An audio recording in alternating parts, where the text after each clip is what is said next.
Hey guys, and welcome back to Beardchanics Garage. Today we are in the engine bay of the Audi S3 8V and we are going to talk and review the Racingline Catch Can kit.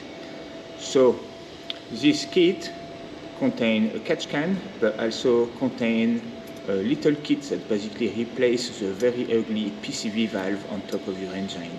So we are going to talk about what the kit contains, how easy it was to install. I installed this myself and just quickly, it was very straightforward, and we are going to talk about accessories you must get if you don't want this to be a pain in the neck. And we are going to talk about, going to check whether it actually works or not. I've had it on the car for a while, so I'm expecting to have something inside it, and we will find out if it actually does what it's supposed to do. So, your kit, you've got your catch can here.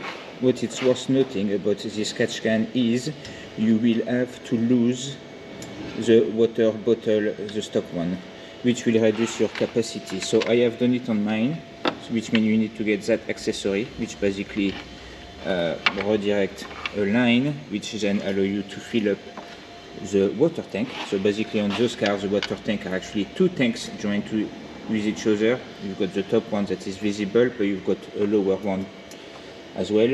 The lower one is where this go. And the lower one, I think it's got a capacity of 2 liters still. Like the other day I put 1.5 liter in it, and yeah, there was still room for more. Anyway, one of the accessories you're going to need if you want to still be able to put water in your car for your windscreen. The catch can itself, very nicely fabricated. While we are in here, another, can you see it there down there? That is another accessory, and that is basically a little tap that you can attach to the bottom of the tank so that you can empty your catch can without having to remove it.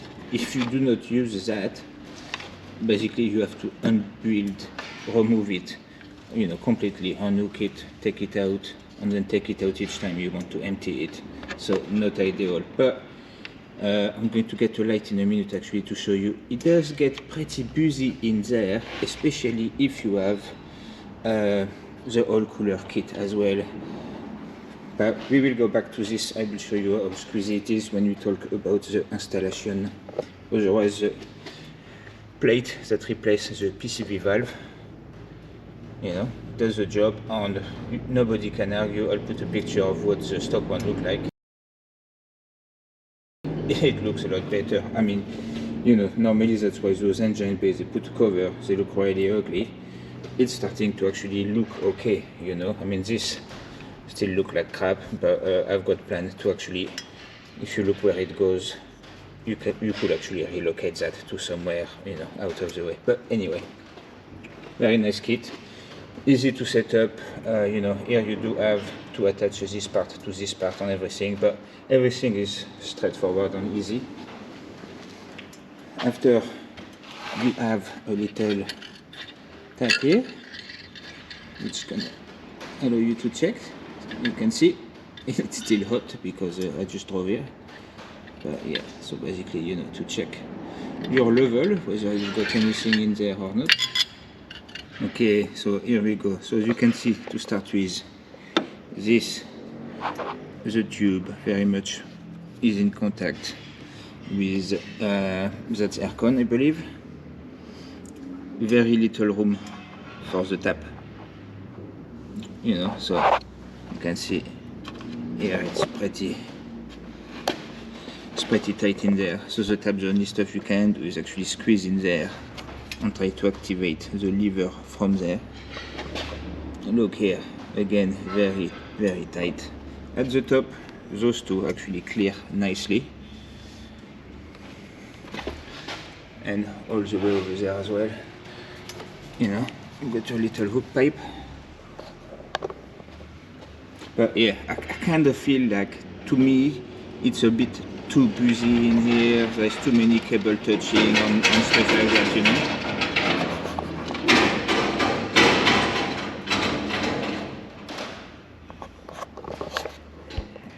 That's a downside of being at a workshop, sometimes it gets loud. But it's the beauty of it as well, if you haven't seen the stuff. But yeah, this is not a workshop episode, but this is basically now the Gonzo Custom slash Beardchanics workshop.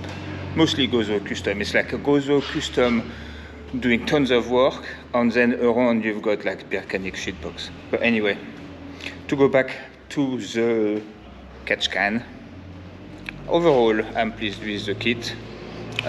You know, again, Racingline, really expensive. So, you know, depending on your budget, you might want to look at other options. I know there is a lot more option for the Catch Can than there is for the oil cooler on those models. But otherwise, you know, good quality kit. Did wish it came with instruction, but you can download them from the PDF. Should you consider this mode? Yeah, maybe. You know, there is other option as well. I believe there is some options that won't make you lose your water bottle. I think on this kit, the fact that you're going to lose your water bottle, you know, can actually be a bit why some people don't go for it, basically. So, but otherwise, you know, if you have considered this kit and you kind of thought, ooh, you know, I'd say go for it. You know, I've actually that kit on the oil cooler kit, considering of those price tag, I've kept my eye on them for like ages, Racingline, and I went for them in the end, and I am not disappointed. So I'll say go for it. You know, sexy up that engine bay on those bloody cars. They bloody need it on this plastic madness. Ugh. Anyway, guys, if you haven't yet subscribed for more video, we've got plenty. I think we're nearly at 100 videos on the old Audi S3 8V, plus other hundreds of videos on other content, and a lot more coming in this beautiful workshop. Anyway, guys, give us a like if you enjoy the video. Give us a dislike if you hate us, and you know you want us to like go in hell. And yeah, see you in the next one, guys. Bye.